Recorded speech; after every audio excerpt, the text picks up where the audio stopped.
अल्हम्दुलिल्लाह नहमदुहु व नस्तईनुहु व नस्तगफिरुह व नऊज़ु बिल्लाहि मिन शुरूरि अनफुसिना व मिन सय्यिआति अअमालिना मन यहदिहिल्लाहु फला मुज़िल्ल लहु व मन युज़लिल्हु फला हादिय लहु व अशहदु अल्ला इलाहा इल्लल्लाह वहदहु ला शरीक लहु व अशहदु अन्न सय्यदना व सनदना व मौलाना मुहम्मदन अब्दुहु व रसूलुहु वक़ाल अल्लाहु तआला फ़िल क़ुरआनिल मजीद व फ़ुरक़ानिल हमीद या अय्युहल्लज़ीना आमनुत्तक़ुल्लाह हक़्क़ तुक़ातिही वला तमूतुन्न इल्ला व अंतुम मुस्लिमून।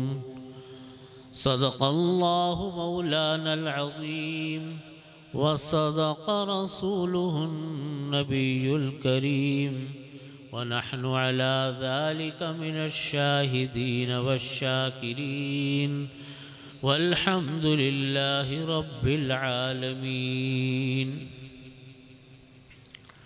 बुज़ुर्गान मुहतरम, बिरादरान अज़ीज़, हज़रात उलमा इकराम, मशाइख़ इज़ाम, मेरे लिए ये बड़ी सआदत है कि अल्लाह ताला ने मुझको जामे अशरफिया मानकोट के इस अज़ीम इज्तिमा में और इस इदारे में हाज़िरी का मौका अता फ़रमाया। अल्लाह ताला इस इदारे को दीन दुनिया की तरक्की अता फ़रमाए और दीन के सच्चे खादिम पैदा फ़रमाए।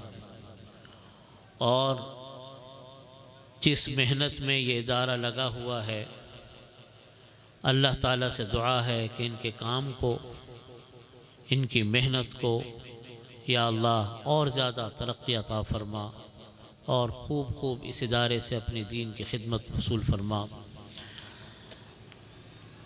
कुरान पाक की मैंने आयत तिलावत की जिसमें अल्लाह रब्बुल इज़्ज़त ने इरशाद फरमाया कि ईमान वालो अल्लाह से डरो जैसा कि उससे डरने का हक़ है, और तुम्हारी मौत न आए मगर इस हाल में कि तुम लोग मुसलमान होकर मरो, यानी इस्लाम की हालत में मौत आए।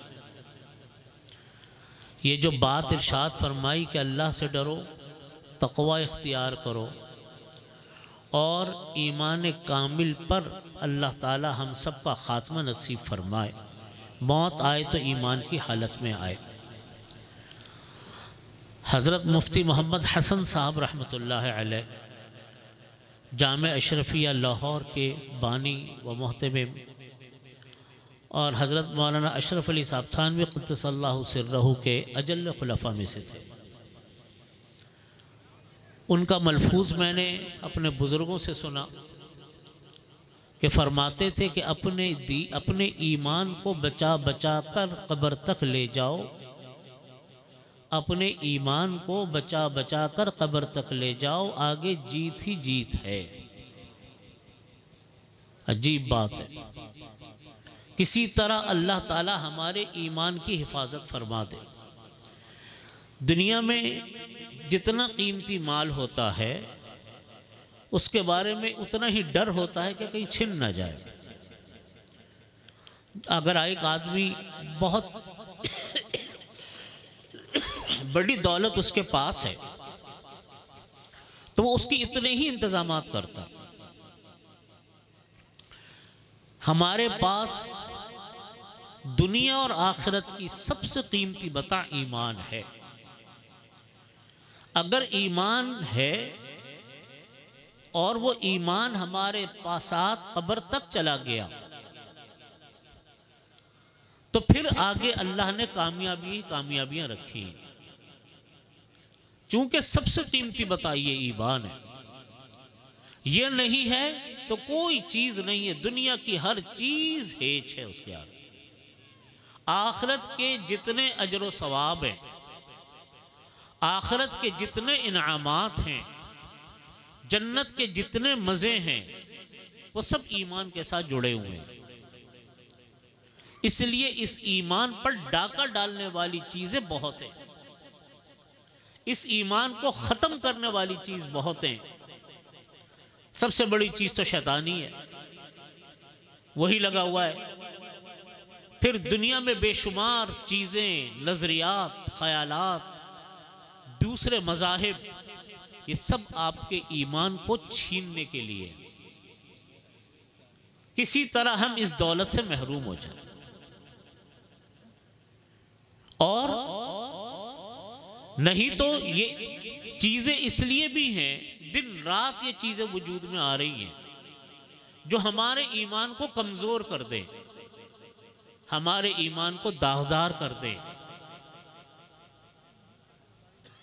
ताकि वो लोग जो अहले ईमान हैं इस दौलत से महरूम हो।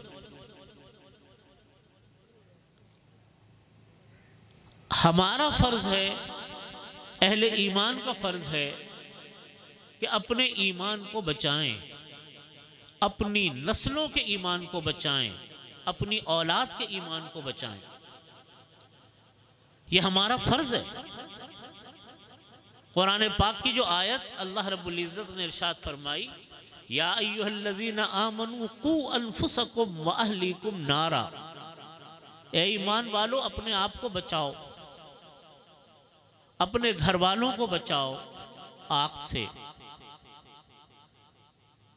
ये नहीं फरमाया कि खुद बच जाओ काफी हो गया, नहीं, बल्कि फरमाया कि अपने आप को भी बचाओ, अपने घर वालों को भी बचाओ। जिन घर वालों पर आपका हुक्म चलता है, इंसान की औलाद है, बीवी बच्चे हैं, उनको भी बचाओ।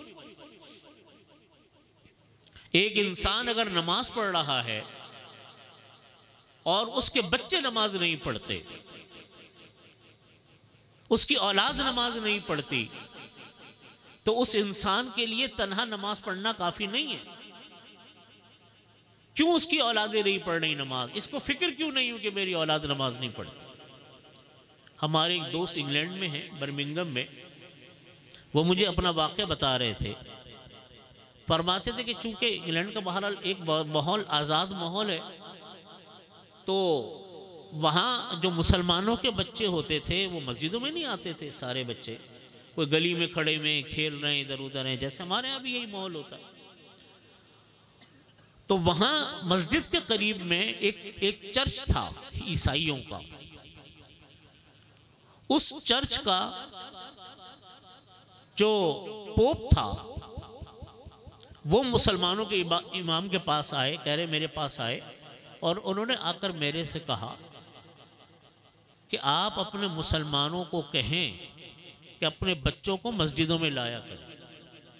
पोप कह रहा है, ईसाई कह रहा है कि अपने बच्चों को मस्जिदों में लाया करें। अगर कल आज अगर आप अपने बच्चों को मस्जिदों में नहीं लाएंगे तो उनका हाल हमारी तरह होगा। ईसाई कह रहा है कि हमारी तरह होगा कि हमारी औलादें आज अपने चर्च को फरोख्त कर रही हैं, कल मुसलमानों के बच्चे अपनी मस्जिदों को फरोख्त करेंगे।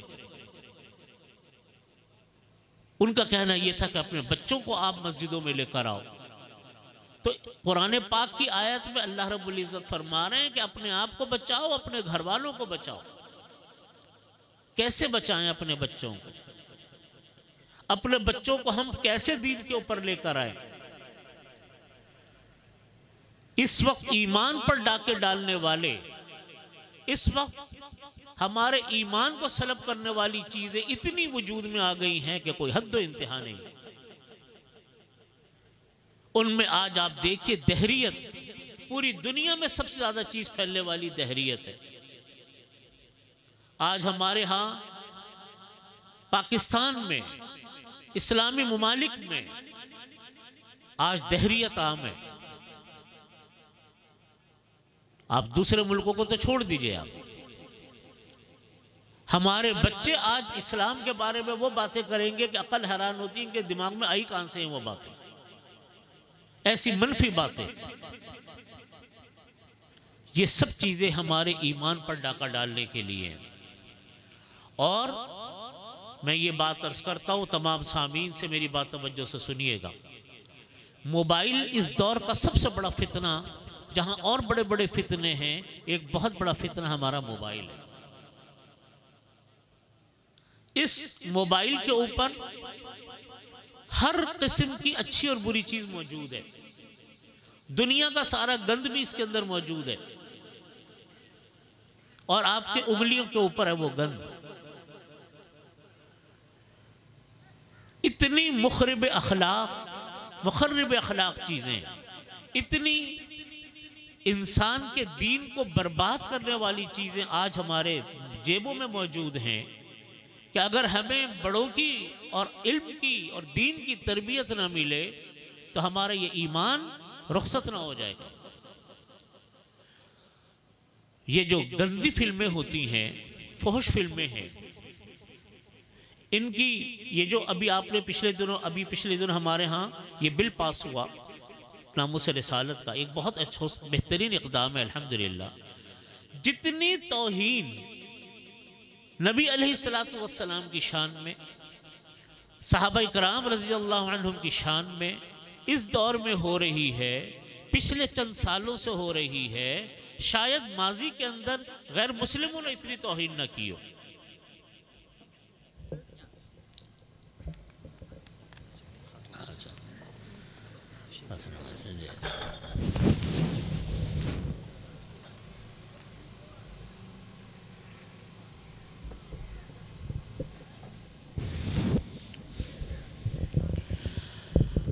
जितनी तौहीन इन चंद सालों में हुई मुसलमानों की तरफ से, ईसाई यहूदियों की बात नहीं करता हूं, हिंदुओं की बात नहीं कर रहा, वो माजी में नहीं हुई। मेरे से उन इदारों के लोग मिले जो इदारे इसके ऊपर तहकीक कर रहे हैं कि ये तौहीन मुसलमान क्यों कर रहे हैं। ऐसी तौहीन है कि मैं अल्फाज में आपको बता नहीं सकता। उसके पीछे उन्होंने बताया कि हमारी रिसर्च ये है कि जो लोग ये गंदा मवाद देखते हैं मोबाइलों के ऊपर, जो लोग ये फहश मवाद देखते हैं मोबाइलों के ऊपर, ज्यादातर इसमें वही लोग मुब्तला हो रहे हैं तौहीन के अंदर जो ये काम करते हैं। ये नहूसत आ रही है उनके ऊपर, वबाल आ रहा है उनके ऊपर, तो यकीनन दारे इस्लाम से खारिज हो रहे हैं। इसलिए मैंने कलाम पाक की आयत तिलावत की। ये ईमान की हिफाजत होगी कैसे? कैसे हमारी नस्लों के ईमान बचेंगे? हमने सोचा कि अपने बच्चों के ईमान के तहफ़्फ़ुज़ के लिए, और फिर हमारे मुल्क के वो नौजवान, हमारे मुल्क के वो लड़के लड़कियां जो तालीम के लिए गैर मुस्लिम ममालिक में चले जाते हैं और दीनी तालीम और तरबियत उनकी नहीं होती। आप देखिए, अपने उन कुफ्रिस्तानों में अपने बच्चों को छोड़ दिया और उनके दीन के तहफ़्फ़ुज़ के लिए कोई इंतज़ाम नहीं किया, तो बताइए वो मुसलमान होंगे कैसे? जैसे मुफ्ती अब्दुल कुद्दूस साहब फरमा रहे थे इंग्लैंड के कुछ लोगों का हाल, मैं आपको पाकिस्तान का हाल बताता हूँ। इंग्लैंड तो बहुत दूर की बात है, वो भी यकीनन बड़ी काबिल फ़िक्र चीज़ें हैं ये जो हज़रत मुफ्ती साहब ने इरशाद फरमाई। एक बच्चा, एक आदमी के वालिद का इंतकाल हो गया, ये पाकिस्तान की बात बता रहा हूँ। उनके वालिद का जब इंतकाल हुआ तो उनका बच्चा था 14-15 साल का, तो जिनके वालिद का इंतकाल हुआ यानी मैयत का पोता, वो अपने बच्चे को भी साथ मस्जिद में ले गया जनाजे के लिए। तो जब जनाजे से फारिग हुए तो बेटा कहता है अपने वालिद को दादा के बारे में कि अब्बू ये दादा को जलाएंगे कब? दादा को कब जलाएंगे? जैसे अब वो इंडियन फिल्में देखते थे, इंडियन फिल्मों में ये मनाजिर दिखाते थे कि हिंदुओं की मैयत को आग लगाई जाती है तो बच्चा मुसलमान का पूछ रहा है मेरे दादा को आग कब लगाएंगे। उसको ये पता ही नहीं है कि हमारे तजहीज़ व तकफीन मुसलमानों में क्या से होती है। मेरे भाइयों, ये हम अपने घरों की बात बता रहे हैं, अपने मुल्क की बातें बता रहे हैं।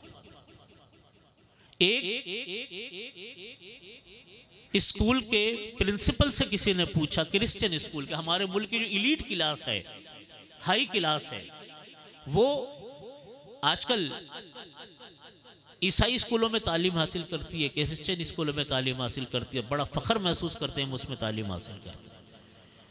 तो एक स्कूल के प्रिंसिपल से किसी ने पूछा कि आप इतने मिशनरी स्कूल के, कि इतने अरसे से आप अपना स्कूल चला रहे हैं, आप किसी मुसलमान बच्चे को ईसाई तो बना ही नहीं सके, तो आप तो अपने मिशन में नाकाम हो गए। तो उस स्कूल के प्रिंसिपल ने कहा कि मैंने किसी बच्चे को ईसाई तो नहीं बना सका, लेकिन मुसलमान भी नहीं छोड़ा मैंने उसको। मेरे भाइयों, ये ईमान के डाके हैं, ये हमारे नस्लों के ऊपर डाके हैं। इनके तहफ़्फ़ुज़ के लिए हमारे बुजुर्गों ने इन इदारों को कायम किया जिनमें आप बैठे हुए हैं। ये सिलसिला दर हकीकत सारे उन मदारिस का, सारे उन मदरसों का जो आज पूरे पाकिस्तान में, पूरे दुनिया के तूल अर्ज में फैले पड़े हैं, ये सिलसिले सारे जुड़ते हैं हमारे अकाबरीन के साथ, दारुल देवबंद के साथ। और दारुल देवबंद का सिलसिला जुड़ता है मदीना तैयबा के साथ, नबी अलैहिस्सलातु वस्सलाम के साथ। ये हमारे और आपके दीन के तहफ़्फ़ुज़ के इदारे हैं। अगर हमारे बच्चे इन इदारों से नहीं जुड़ेंगे, हम इन इदारों को नहीं बचाएंगे, हम इन इदारों का ताउन नहीं करेंगे, इन इदारों को परवान नहीं चढ़ाएंगे, आप यकीन मानिए हमारे बच्चों का कोई मुस्तकबिल नहीं है दीन के एतबार से। आज अगर हम दो लफ्ज पढ़ना जानते हैं, दो लफ्ज लिखना जानते हैं, कुरान पाक की आयतें अगर हम एक दो लफ्ज पढ़ लेते हैं, समझ लेते हैं, तो दर हकीकत ये पीछे हमारे उन अकाबिरीन की कुर्बानी और मेहनतें हैं कि आज हम यहाँ पर कुछ पढ़ने के काबिल हैं। ये हमारे दीन का तहफ़्फ़ुज़ है, ये हमारी ज़रूरत है। आज हमारे यहाँ लोग मदारिस की बुराई तो करते हैं, लेकिन आप देखिए इन इदारों की वजह से आज दीन की बका है।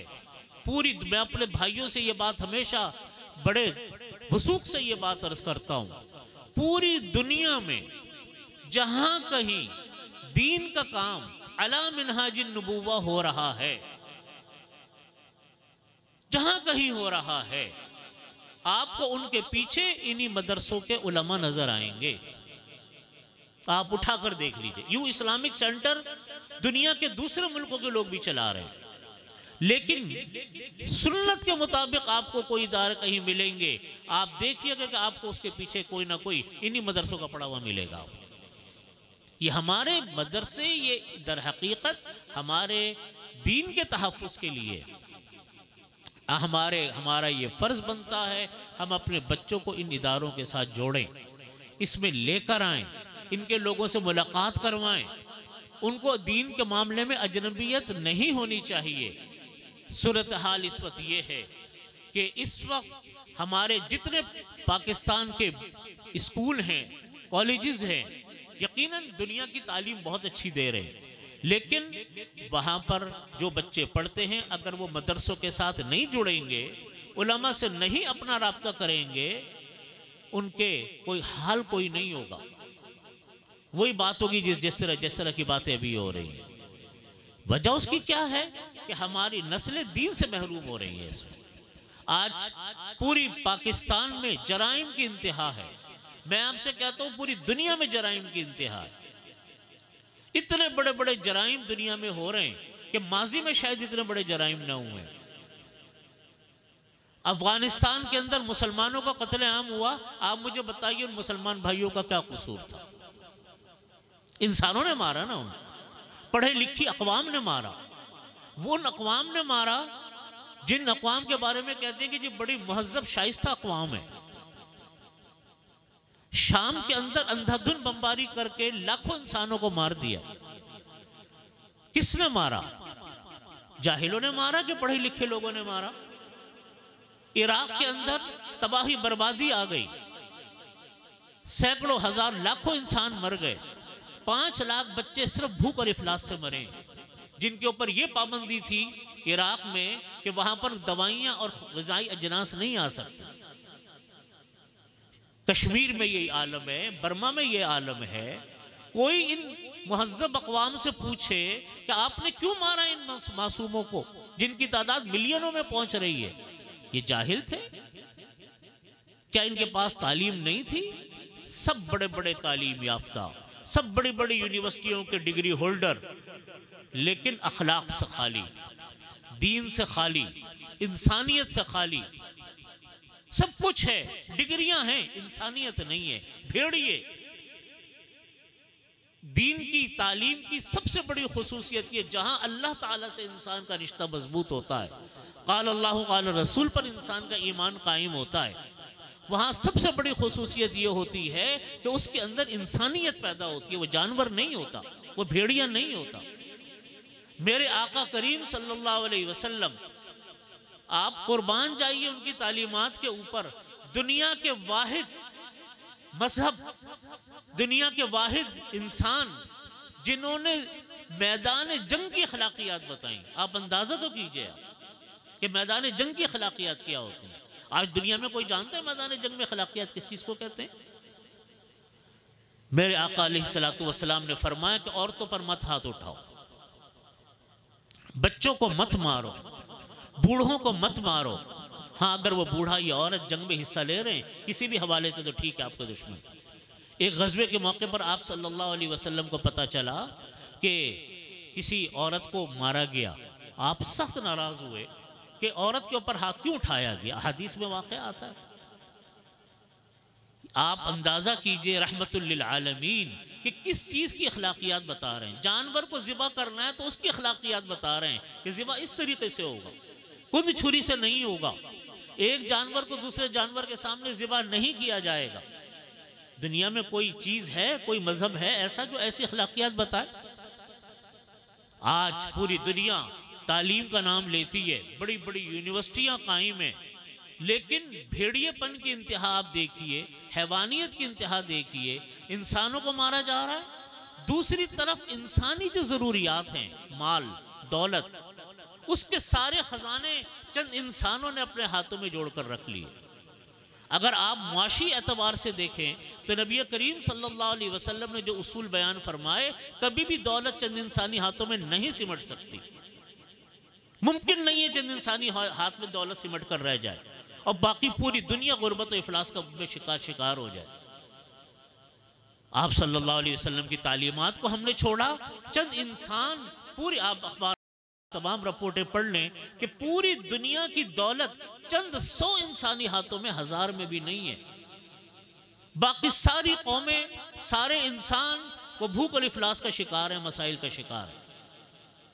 ये तालीम सुन्नत को छोड़ने की वजह से आई, ये दीन से दूरी की नतीजे में आई। इंसानी खून जितना इस दौर में बहा, माजी के अंदर कभी इंसानी खून इतना नहीं बहा। इंसानों पर इतना जुल्म कभी भी नहीं हुआ। इंसान इतना स्मगल हो रहा है इस दौर में कि आप तसव्वुर नहीं कर सकते। हमारे इन्हीं इदारों के सामने हो रहा है। इतनी करप्शन कभी माजी में आपने नहीं सुनी होगी जितनी इस दौर में हो रही है। करप्शन करने वाले सारे के सारे तालीम याफ्ता हैं, लेकिन माँ बिहिल फ़र्क मैं आपको ये बताना चाहता हूँ, फ़र्क कहाँ आया? फ़र्क कहाँ आया इतने बड़े बड़े जराइम में? फ़र्क आया दीन का, फ़र्क आया क़ाल अल्लाह क़ाल रसूल का, फ़र्क आया दीनी तालीमात का, फ़र्क आया दीनी अखलाकियात का। उससे हमारे इदारे खाली हैं, उससे हमारे स्कूल खाली हैं, उससे हमारी यूनिवर्सिटियाँ खाली हैं। नतीजा ये है कि डिग्रियाँ होने के बावजूद भी इंसान भेड़िया का भेड़िया ही रहा, जानवर का जानवर ही रहा। हमें तालीम तो दर हकीकत इखलाक, दीन अखलाक सिखाता है। दीन इंसान को इंसान बनाता है। ये तालीमात दीन से मिलती है, दीन के मराकिज़ मदारिस हैं। दीन आपको यूनिवर्सिटियों में नहीं मिलेगा, दीन आपको कॉलेजेस में नहीं मिलेगा, दीन आपको स्कूलों में नहीं मिलेगा। दीन के लिए आपको मदरसों में आना पड़ेगा। जब तक हम अपने मदरसों को मजबूत नहीं करेंगे, मेरे जैसा हजरत मौलाना ने फरमाया, मोहम्मद अहमद साहब ने, कि दर हकीकत हमें पैसे नहीं चाहिए आप लोगों से, हमें इंसानी चंदा चाहिए। मेरे वालिद साहब भी दारुल में जब बयान फरमाते थे तो हमेशा मुझे याद है लोगों से ये कहते थे कि कराची वालों से ख़ास तौर पे ख़िताब करते हुए ये फरमाते थे, मेरे वालिद माजिद हज़रत मुफ्ती मोहम्मद रफ़ी उस्मानी साहब रहमतुल्लाह अलैह, ये फरमाते थे कराची वालों से कि मैं आपसे पैसों की अपील नहीं कर रहा हूँ, मैं आपसे इंसानों की अपील कर रहा हूँ। मुझे आपके बच्चे चाहिए, आपके घर का कमज़ोर बच्चा नहीं, आपके घर का ज़हीन बच्चा मुझको चाहिए। आप अपने बच्चों को मदरसों में भेजें ताकि आपके घरों में दीन पैदा हो, आपके घरों के अंदर अखलाकियात पैदा हो, इंसानियत पैदा हो। मैं भी यही बात आपसे अर्ज़ करता हूँ कि जब तक हमारे बच्चे मदरसों से नहीं जुड़ेंगे, और ये मैं बड़े वसूख से बात अर्ज़ करता हूँ, सब कुछ देख कर अर्ज़ करता हूँ, जब तक बच्चे मदरसों से नहीं जुड़ेंगे घरों में दीन नहीं आए। बच्चे जब तक कुरान पाक मदरसों में आकर नहीं सीखेंगे अच्छी तिलावत नहीं सीख पाएंगे। इसलिए खुद भी मदरसों से जुड़ें, खुद भी और अपनी औलादों को मदरसों से जोड़ें, मदरसों की तालीम लाजमी समझें, चाहे थोड़ी देर के लिए भेजें लेकिन मदरसों में भेजें ताकि हमारी नस्लें बचें, दीन के साथ बचें, दीन के साथ वाबिस्ता हो। दीन की वजह से जो मुशरिकाना अकायद, दहरिए और तरह तरह के दीगर अकायद हैं उनसे हमारे बच्चों का तहफ़्फ़ुज़ हो सके। और सबसे बड़ी बात ये कि अपने इदारों, अपने महलों में जो मदरसे कायम हैं उनका आप ताउन फरमाएं, उनके अंदर ताउन अफराद भेज कर भी, दुआओं के ज़रिए से भी, माल के ज़रिए से भी, जिसको हम कह के दामे दिरमे सुखने, हर लिहाज से उनका ताउन करें। आप देखिएगा इंशाअल्लाह ये दीनी इदारे, ये दीन के किले हैं, जो इनसे वाबिस्ता होगा इंशाअल्लाह उल अज़ीज़ उसके असरात उसको अपनी नस्लों में, उसको अपनी औलादों में नज़र आएंगे। मैं अपने मेरे भाइयों, ये आप देखिए कि अगर कोई इंसान दुनिया से रुखसत हो जाए और उसका बेटा इस काबिल ना हो कि कुरान पाक पढ़कर अपने वालिद को बख्श सके, उसके अंदर ये सलाहियत ही ना हो कि वो कुल हुवल्लाहु अहद पढ़ सके, अल्हम्दुलिल्लाहि रब्बिल आलमीन पढ़ सके, तो वालिद अपनी नजात के लिए करेगा क्या? अपने इसाले सवाब के लिए सोचा क्या है उसने? हदीस शरीफ में फरमाया कि अचानक कोई आदमी देखेगा मरने के बाद कि उसका दर्जा बुलंद हो गया, अल्लाह ताला से पूछेगा या अल्लाह अन्ना हाजी, ये मेरा दर्जा कैसे बुलंद हो गया? अल्लाह ताला फरमाएंगे तुम्हारी औलाद ने तुम्हारे लिए दुआ की थी, इसाले सवाब किया था। तो हम अपने इसाले सवाब के लिए अपने इन बच्चों के मोहताज, अपनी औलाद के लिए मोहताज। दर हकीकत ये औलाद हमारा सरमाया है जिनका सवाब हमें हमारे मरने के बाद भी जारी और सारी रहेगा। अल्लाह ताला हमारे इदारों का तहफ़्फ़ुज़ फरमाए, हमारे मदरसों का तहफ़्फ़ुज़ फरमाए, हमारे इन दीनी किलों का अल्लाह ताला हिफाजत फरमाए। व आखिर दावाना अल्हम्दुलिल्लाहि रब्बिल आलमीन।